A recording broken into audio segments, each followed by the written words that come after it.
Traditional pop-ups can break a user's flow and feel intrusive.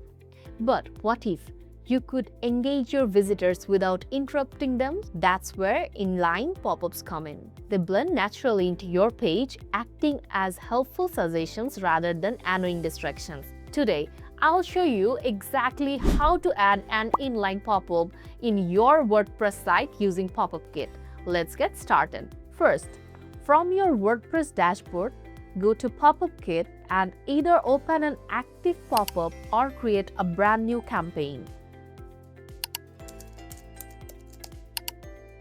Next, find the campaign type list and choose Inline from the available options. Now, you need to tell PopupKit where this pop-up belongs.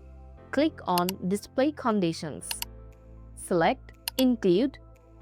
Choose Singular Form, the drop-down, and then pick Child Page or Page Post to select your specific page.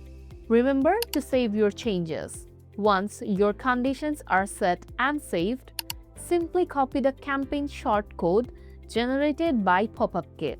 Finally, navigate to your target page or post.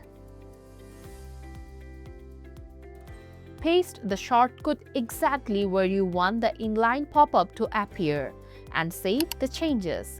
It's that easy. Paste the shortcode, save the changes, and view it. Your inline pop-up is now a natural part of your website. If you found this tutorial helpful, be sure to check the description for more PopupKit documentation.